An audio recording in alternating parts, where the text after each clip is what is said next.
कधी असा विचार आपल्या मनात आलाय का की लोक आपल्या आयुष्य बदलण्याचा आटोकाट प्रयत्न का करतात आणि अ, तरीही त्यात ते वारंवार का अपयशी ठरतात? आपण सगळेच हे पाहतो. दरवर्षी नव्या वर्षाच्या सुरुवातीला केले जाणारे ते मोठे संकल्प. आकाशाला गवसणी घालण्याची ती स्वप्ने असतात. हो ना, जिमला जाण्याचे प्लॅन्स आणि मग काही आठवड्यांतच हे सगळं कसं मोडकळीच येतं. ह्या निराशेतून आपण सगळेच कधी ना कधी गेलो आहोत. नक्कीच. हा संघर्ष खूप खरा आहे. आजच्या या सखोल चर्चेत आपण याच समस्येच्या अगदी मुळाशी जाणार आहोत. आजचा आपला विषय जेम्स क्लिअर यांच्या ॲटॉमिक हॅबिट्स या जगप्रसिद्ध पुस्तकावर आधारित आहे. आणि सवयींमागील विज्ञान स्पष्ट करणाऱ्या विविध संशोधनांवर सुद्धा. बरोबर. आपलं ध्येय हे समजून घेणं आहे की सवयी नेमक्या कशा तयार होतात आणि म्हणजे अगदी छोटे साधे वाटणारे बदल करून आयुष्यात प्रचंड मोठं यश कसं मिळवता येतं. खरं तर आपण नेहमीच ऐकतो की मोठी झेप घेण्यासाठी मोठे बदल करावे लागतात. हो, पण जेव्हा हे बदल टिकवून ठेवण्याची वेळ येते ना, तेव्हा सर्वसामान्य माणसाचा जो संघर्ष असतो तो खरोखरच विचार करायला लावणारा आहे. हो. आणि यातली सर्वात आश्चर्यकारक आणि आकर्षक गोष्ट म्हणजे सवयी मोडण्यात किंवा त्या न टिकण्यात दोष त्या व्यक्तीचा नसून त्यांनी वापरलेल्या प्रणालीचा किंवा सिस्टमचा असतो. अच्छा, म्हणजे सिस्टमचा दोष असतो. हो. आपण नेहमी स्वतःला दोष देतो की आपल्यातच इच्छाशक्तीची कमतरता आहे. आपण विचार करतो की आपण पुरेसे शिस्तबद्ध नाही. पण बघा, विज्ञान असं सांगतं की चुकीच्या सवयी पुन्हा पुन्हा वर येतात कारण आपण बदल घडवण्यासाठी चुकीची प्रणाली वापरत असतो. म्हणजे आपल्याला स्वतःला बदलायचं असतं, पण आपण ती पद्धतच चुकीची निवडलेली असते. अगदी बरोबर. आपण ध्येयांवर लक्ष केंद्रित करतो, पण प्रक्रियेकडे दुर्लक्ष करतो. हे खूपच महत्वाचं निरीक्षण आहे. कारण जेव्हा आपण नवीन सवय लावण्याचा प्रयत्न करतो, समजा रोज सकाळी लवकर उठायचं ठरवलं, हां. 3-4 दिवस काहीच सकारात्मक परिणाम दिसत नाही, तेव्हा येणारी निराशा खूप मोठी असते. शरीर थकतं आणि मग आपण अचानक प्रयत्न सोडून देतो. हो. मानसशास्त्र आणि सवयींच्या विज्ञानात यालाच प्लॅटो ऑफ लेटंट पोटेन्शियल म्हणतात, म्हणजे सुप्त क्षमतेचे पठार. सुप्त क्षमतेचे पठार. हे थोडं सविस्तर सांगाल का? नक्कीच. ही संकल्पना समजून घेण्यासाठी बर्फाच्या तुकड्याचं एक अतिशय सुंदर आणि चपखल उदाहरण आहे. अच्छा. समजा एका थंड खोलीत बर्फाचा एक मोठा तुकडा ठेवला आहे आणि तिथलं तापमान 25 अंश फॅरनहाइट आहे. आता त्या खोलीचं तापमान हळूहळू वाढायला सुरुवात होते. 26 अंश, 27 अंश, 28, 29, 30. आपण बघत असतो, पण बर्फाच्या तुकड्यात काहीच बदल दिसत नाही. तो अगदी तसाच घट्ट राहतो. हो. 31 अंशांपर्यंतही काही होत नाही. असं वाटतं की हे तापमान वाढवणं पूर्णपणे व्यर्थ चाललं आहे. म्हणजे तेच ना की आपण प्रयत्न करतोय पण रिझल्ट 0 आहे. अगदी तेच. पण जसंच तापमान 32 अंश फॅरनहाइटवर पोहोचतं तसा तो बर्फ अचानक वितळू लागतो. आता इथे समजून घेण्यासारखी सर्वात महत्त्वाची गोष्ट ही आहे की 25 ते 31 अंशांपर्यंत दिलेली उष्णता आणि केलेले प्रयत्न वाया गेलेले नसतात. मग ते कुठे जातात? ती उष्णता तिथे साठवली गेलेली असते. तिचं काम आतल्यात सुरूच असतं. बापरे, हा विचारच किती भारी आहे. हो ना. त्यामुळे जेव्हा आपण एखादी नवीन सवय लावतो आणि सुरुवातीला लगेचच काही परिणाम दिसत नाहीत, तेव्हा ती निराशेची दरी ओलांडताना संयम ठेवणं अत्यंत गरजेचं असतं. म्हणजे आपले आधीचे प्रयत्न कधीच वाया जात नाहीत, ते फक्त साठवले जात असतात. हो, ते साठवले जातात आणि योग्य वेळ आल्यावर त्याचा मोठा परिणाम दिसतो. वाह, हे बर्फाचं उदाहरण खरोखरच डोळे उघडणारं आहे. आणि मला आठवते, या छोट्या छोट्या बदलांचे जे साठवले जाणारे परिणाम आहेत, त्याचे एक अत्यंत प्रभावी आणि वास्तविक जीवनातील उदाहरण म्हणजे ब्रिटिश सायकलिंग टीमची कथा. हो, ती कथा तर खूपच प्रेरणादायी आहे. हो ना. जर आपण ह्या टीमचा इतिहास पाहिला तर जवळपास 100 वर्ष त्यांची कामगिरी अतिशय साधारण किंबहुना खराब होती. हो, कोणतीही मोठी स्पर्धा जिंकणं त्यांना शक्य होत नव्हतं. बरोबर. आणि म्हणूनच 2003 मध्ये जेव्हा सर डेव्ह ब्रेल्सफोर्ड यांनी ह्या टीमची सूत्र हाती घेतली, तेव्हा त्यांनी एक वेगळाच दृष्टिकोन स्वीकारला. हो, त्यांनी रातोरात काही मोठी क्रांती करण्याचा किंवा खेळाडूंना राबून घेण्याचा विचार केला नाही. नाही, अजिबात नाही. त्याऐवजी त्यांनी फक्त 1% सुधारणेवर लक्ष केंद्रित केलं. ॲग्रिगेशन ऑफ मार्जिनल गेन्स असं ते याला म्हणत असत. आणि हे बदल किती सूक्ष्म होते बाळा. त्यांनी सायकल चालवण्याशी संबंधित प्रत्येक लहान गोष्टीचा अभ्यास केला. हो, जसं की सायकलची सीट अधिक आरामदायी बनवली, ज्यामुळे खेळाडूंचा थकवा कमी होईल. टायरची ग्रिप वाढवण्यासाठी त्यावर अल्कोहोल लावलं. आणि स्नायूंचं तापमान योग्य राहावं आणि क्रॅम्प्स येऊ नयेत म्हणून विशिष्ट प्रकारच्या उबदार पॅन्टचा वापर सुरू केला. इतकंच नाही, तर त्यांनी सायकलिंगच्या पलीकडे जाऊनही विचार केला. म्हणजे सायकलीच्या बाहेरच्या गोष्टी. हो, खेळाडू आजारी पडू नयेत म्हणून हात धुण्याची योग्य आणि शास्त्रशुद्ध पद्धत एका सर्जनकडून शिकून घेतली. बापरे. त्यांना चांगली झोप लागावी म्हणून प्रत्येकाच्या गरजेनुसार त्यांच्या उशाही बदलल्या. त्यांनी त्यांच्या टीमच्या ट्रकमध्ये आतून पांढरा रंग दिला. पांढरा रंग? पण ट्रकमध्ये पांढरा रंग का? आता कुणालाही वाटेल की ट्रकच्या आत पांढरा रंग का, तर यामागचं कारण होतं की पांढऱ्या रंगावर सायकल्स खराब करणारी बारीक धूळही लगेच दिसेल. अच्छा, म्हणजे ती धूळ वेळेवर साफ करता येईल. काय विचार आहे हा. हो, आणि या सगळ्या अगदी क्षुल्लक वाटणाऱ्या 1% बदलांचा एकत्रित परिणाम काय झाला हे तुम्हाला माहितीच असेल. हो, 2008च्या बीजिंग ऑलिम्पिकमध्ये या टीमने चक्क 60% सुवर्णपदके जिंकली. होय, एका सामान्य टीमने ऑलिम्पिकवर वर्चस्व गाजवलं आणि पुढे 5 वेळा प्रतिष्ठित टूर डी फ्रान्स ही अतिशय कठीण स्पर्धाही जिंकली. हे खरंच थक्क करणार आहे. आणि हे उदाहरण आपल्याला एका मोठ्या सत्याची जाणीव करून देतं. हे फक्त खेळापुरतं मर्यादित नाहीये. नाही, हे गणिताचं एक अतिशय प्रभावी सूत्र आहे. गणिताच्या भाषेत सांगायचं तर, जर कोणी दररोज स्वतःच्या कामात किंवा सवयीत केवळ 1% सुधारणा केली, तर एका वर्षाच्या शेवटी ती व्यक्ती 37.78 पट प्रगती करते. 37 पट? विचार करा, 37 पट अधिक चांगली कामगिरी. पण याच्या अगदी उलट, जर दररोज 1% घसरण झाली तर एका वर्षात आपण शून्याच्या अगदी जवळ पोहोचतो. म्हणजे सुरुवात एका छोट्या यशाने किंवा छोट्या चुकीने होते, पण वेळ जसजसा पुढे जातो तसतसे हे बदल एकत्रित होऊन एक प्रचंड मोठं स्वरूप धारण करतात. म्हणूनच असं म्हटलं जातं की ध्येय निश्चित करण्यापेक्षा आपल्या प्रणालीवर, सिस्टीमवर लक्ष केंद्रित करणं जास्त महत्वाचं आहे. हो, कारण ध्येय हे केवळ एखादा खेळ एकदा जिंकण्यासाठी असतं. समजा मॅरेथॉन धावण्याचं ध्येय ठेवलं आणि ती पूर्ण केली की विषय संपला. पण प्रणाली ही तो खेळ कायम खेळत राहण्यासाठी असते, स्वतःला कायम तंदुरुस्त ठेवण्यासाठी असते. आपण कधीच आपल्या ध्येयाच्या पातळीपर्यंत वर जात नाही, तर आपण आपल्या प्रणालीच्या पातळीपर्यंत खाली पडतो. हे वाक्य खूप महत्वाचं आहे. आपण आपल्या प्रणालीच्या पातळीपर्यंत खाली पडतो. अगदी अचूक.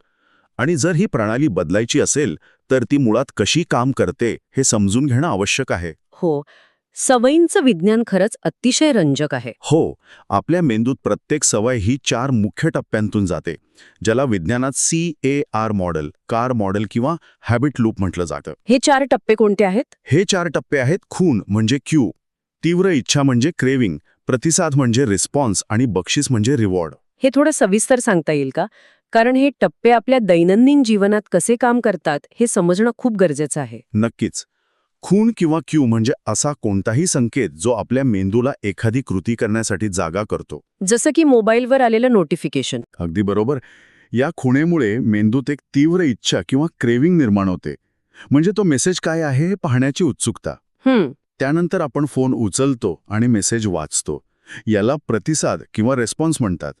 आणि शेवटी आपल्याला मेसेज वाचल्याचं जे समाधान मिळतं ते बक्षीस किंवा रिवॉर्ड असतं. अच्छा, ही अशी पूर्ण साखळी असते तर? हो, न्यूरोसायन्सच्या दृष्टिकोनातून आपल्या मेंदूचा बेसल गँग्लिया नावाचा भाग या स्वयंचलित सवयींसाठी मुख्यत्वे जबाबदार असतो. Basal ganglia? हो, जेव्हा एखादी गोष्ट सवय बनते तेव्हा मेंदूचा विचार करणारा भाग शांत होतो आणि हा बेसल गँग्लिया नियंत्रण हाती घेतो, जेणेकरून मेंदूची ऊर्जा वाचेल. आणि यामध्ये डोपामाइन नावाच्या रसायनाचाही खूप मोठा वाटा असतो ना? होय, डोपामाइन हे आपल्या प्रेरणा आणि आनंदाचं मुख्य रसायन आहे.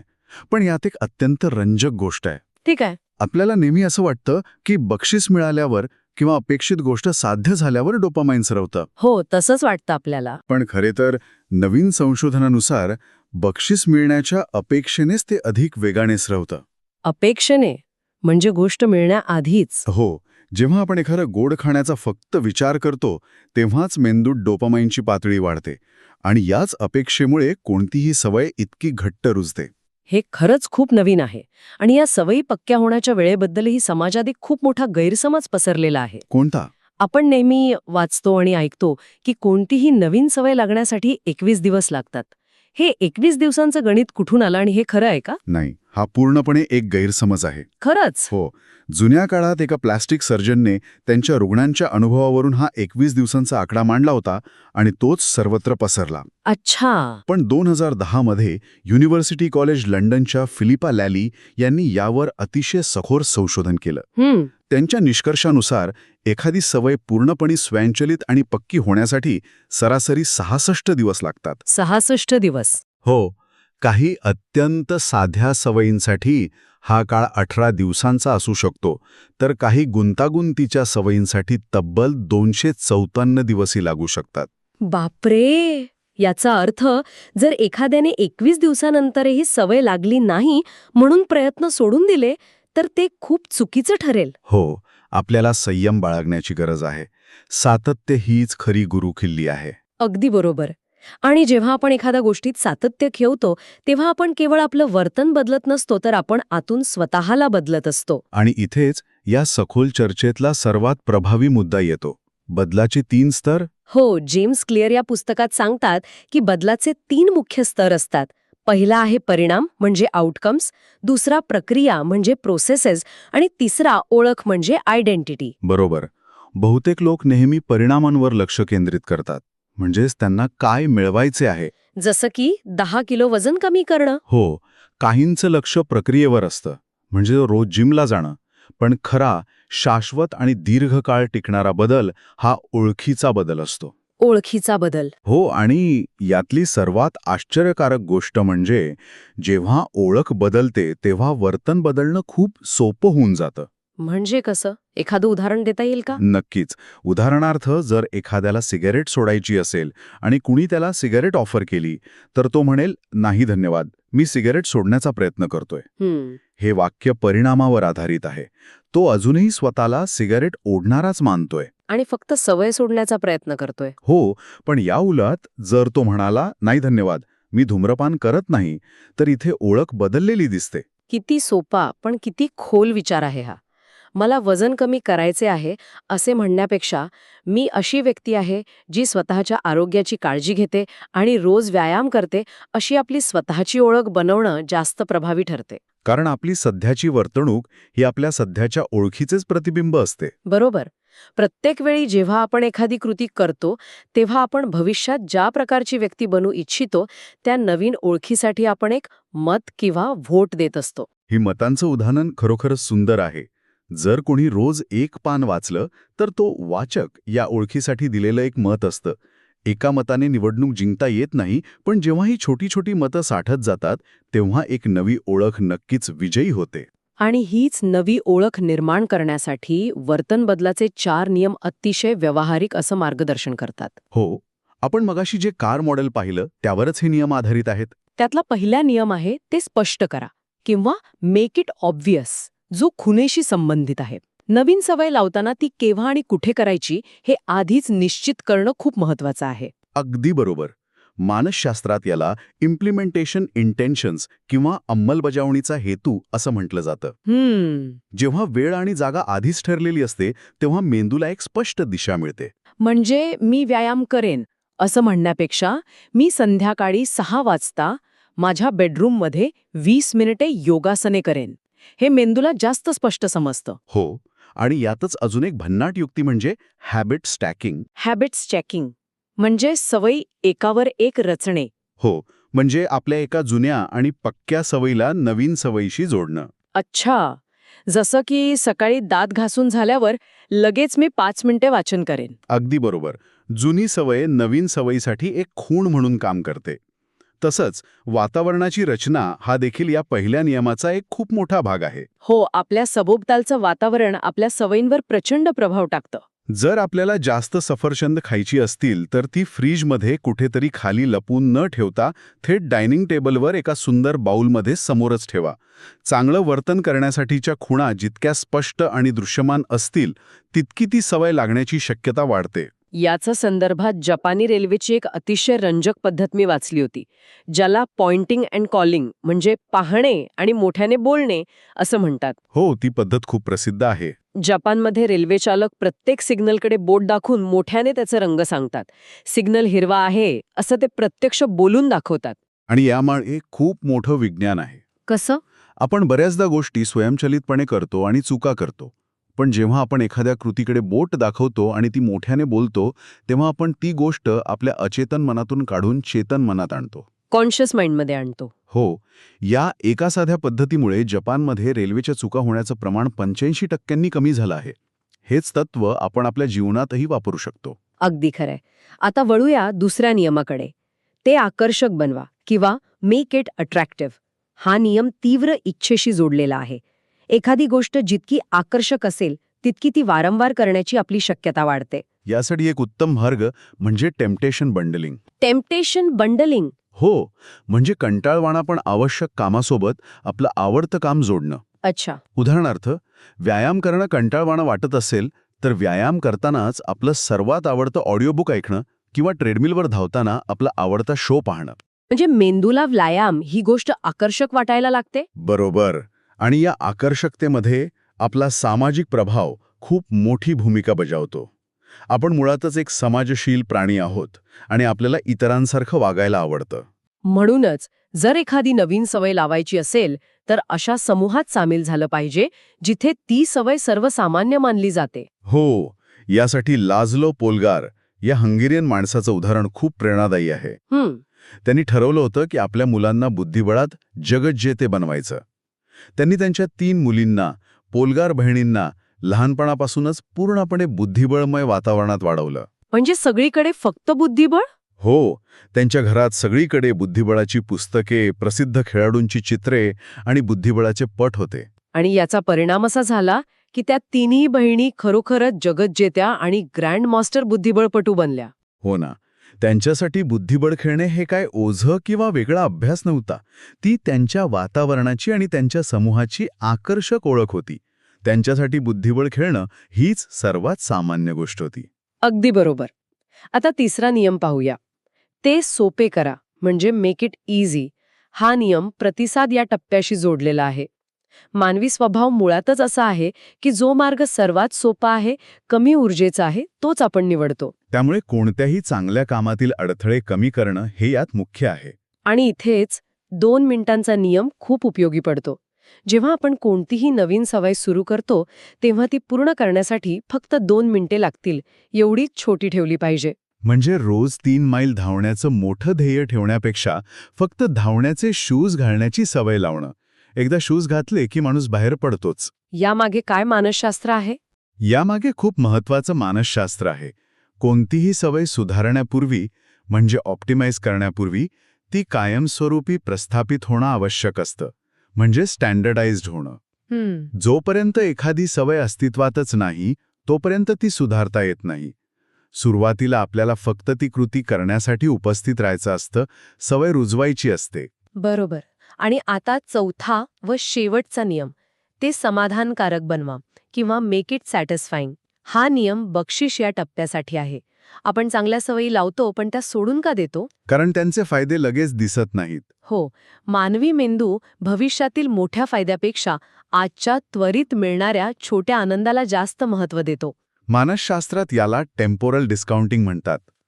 उदाहरणार्थ, आज व्यायाम केल्याने 10 वर्षांनी हृदय निरोगी राहील हे मेंदूला समजतं, पण आज आत्ता मिळणारा आरामाचा आनंद त्याला जास्त आकर्षक वाटतो. म्हणूनच चांगली सवय टिकवण्यासाठी ती पूर्ण केल्यावर लगेचच स्वतःला एखादं तत्काळ बक्षीस देणं गरजेचं आहे. यासाठी हॅबिट ट्रॅकिंग हा एक उत्तम उपाय आहे. म्हणजे रोज कॅलेंडरवर फुली मारणे किंवा डायरीत नोंदी ठेवणे. हो, जेव्हा आपण ती लाल रंगाची फुली कॅलेंडरवर पाहतो तेव्हा तेच एक छोटंसं बक्षीस असतं. ती एक साखळी तयार होते आणि ती साखळी मोडायला आपल्या स्वतःलाच आवडत नाही. आणि समजा कधी कामाच्या गडबडीत किंवा आजारपणामुळे एखादी सवय चुकलीच तर कधीही सलग 2दा न चुकण्याचा नियम कटाक्षाने पाळला पाहिजे. Never miss twice. हो, एकदा चूक होणं हा मानवी स्वभाव आहे. आपण यंत्र नाही आहोत. पण सलग 2दा चूक केली तर ती एक नवीन वाईट सवय बनण्याची सुरुवात असते. हे 4 नियम चांगल्या सवयी लावण्यासाठी खूपच प्रभावी आहेत. पण आपल्या सगळ्यांच्या आयुष्यात काही ना काही वाईट सवयीही असतातच. मग या वाईट सवयी मोडायच्या कशा? वाईट सवयी मोडण्यासाठी आपल्याला याच 4 नियमांच्या अगदी उलट कृती करावी लागते, ज्याला आपण इन्व्हर्जन म्हणू शकतो. अच्छा. म्हणजे पहिला नियम उलट करा, खूण अदृश्य करा, मेक इट इनव्हिजिबल. जर अभ्यास करताना किंवा महत्त्वाचं काम करताना सतत फोन पाहण्याची सवय त्रासदायक असेल तर तो फोन दुसऱ्या खोलीत किंवा ड्रॉवरमध्ये ठेवून द्या. म्हणजे खूणच दिसली नाही तर इच्छा होणार नाही. अगदी बरोबर. दुसरा नियम उलट करा. सवय अनाकर्षक बनवा, म्हणजे मेक इट अनअट्रॅक्टिव्ह. त्या सवयीकडे पाहण्याचा आपला दृष्टिकोनच बदला. स्वतःला सतत पटवून द्या की या सवयीमुळे माझं किती नुकसान होत आहे. तिचे तोटे अधोरेखित करा. हो. आणि तिसरा नियम उलट करा. कृती कठीण बनवा. Make it difficult. वाईट सवय आणि आपल्यामध्ये जास्तीत जास्त अडथळे निर्माण करा. जसं की जर रात्री उशिरापर्यंत टीव्ही पाहण्याची सवय असेल तर पाहिल्यानंतर फक्त रिमोटने टीव्ही बंद करू नका. त्याचा प्लग काढा आणि रिमोट दुसऱ्या खोलीतल्या कपाटात लपवून ठेवा. बापरे, हे तर खूपच कठीण झालं. हो ना. दुसऱ्या दिवशी टीव्ही पाहण्यासाठी खूप कष्ट घ्यावे लागतील आणि एक कंटाळा येऊन ती सवय मोडेल. आणि चौथा नियम उलट करा. ते असमाधानकारक बनवा. Make it unsatisfying. वाईट सवय केल्यावर त्यातून मिळणारा आनंद काढून घ्या. यासाठी एखाद्या मित्रासोबत हॅबिट कॉन्ट्रॅक्ट करणं हा एक भन्नाट उपाय आहे. होय, हॅबिट कॉन्ट्रॅक्ट म्हणजे असा करार ज्यात आपण ठरवतो की जर मी माझी सवय मोडली तर मला काहीतरी दंड भरावा लागेल. जसं की मित्राला 500 रुपये देणे किंवा सोशल मीडियावर आपली चूक जाहीर करणे. बरोबर. जेव्हा वाईट सवय केल्यावर आनंद मिळण्याऐवजी अशी सामाजिक आणि भावनिक किंमत मोजावी लागते किंवा आर्थिक दंड बसतो तेव्हा मेंदू ती वाईट सवय करणं टाळू लागतो. हे सगळंच खरोखरच डोळे उघडणार आहे. आजच्या या संपूर्ण चर्चेचा मतितार्थ सांगायचा झाला तर आपलं आयुष्य बदलण्यासाठी कोणत्याही एका मोठ्या आणि नाट्यमय बदलाची किंवा एका झटक्यात मिळणाऱ्या यशाची अजिबात गरज नसते. नाही, अजिबात नाही. गरज असते ती रोजच्या छोट्या पण सातत्यपूर्ण कृतींची. गरज असते ती आपल्या आजूबाजूच्या वातावरणाच्या योग्य रचनेची. हे छोटे छोटे बदलच, ते रोजचे 1% बदलच हळूहळू साठवले जातात आणि आपली एक नवीन, अधिक चांगली ओळख तयार करतात. आणि याच ओळखीच्या संदर्भात जाता जाता एक अत्यंत विचार करायला लावणारा प्रश्न उभा राहतो. कोणता? आपण मगाशी बोललो की आपली प्रत्येक कृती ही आपल्या नवीन ओळखीसाठी दिलेलं एक मत असते. आपण जे करतो ते आपलं भविष्य ठरवतं. पण आपण ज्या कृती करत नाही त्याकडे आपण कसं पाहतो? ज्या कृती करत नाही म्हणजे जे आपण टाळतो ते. होय, आपण दिवसभरात ज्या चांगल्या गोष्टी जाणीवपूर्वक टाळतो किंवा जे आळसाचे क्षण आपण निवडतो, जसे की व्यायाम न करणं, पुस्तक न वाचता 2 तास रील्स पाहणं, ते क्षण देखील एखाद्या अशा सुप्त ओळखीसाठी दिलेलं मत असू शकतात का, जिचा आपण अजून स्वीकार केलेला नाही? अरे अच्छा. आपली सध्याची दिनचर्या नकळतपणे अशा कोणत्या छुप्या आणि नकारात्मक ओळखीला मतदान करत आहे जी आपल्याला आपल्या खऱ्या क्षमतेपासून आणि यशापासून दूर नेत आहे, याचा सर्वांनी नक्कीच गांभीर्याने विचार करायला हवा. हा विचार नक्कीच आपल्याला अंतर्मुख करणार आहे. आपण स्वतःशीच किती प्रामाणिक आहोत हे तपासण्याची ही वेळ आहे. त्या छुप्या मतांची जाणीव होणे हीच कदाचित खऱ्या आणि सकारात्मक बदलाची पहिली पायरी असू शकते.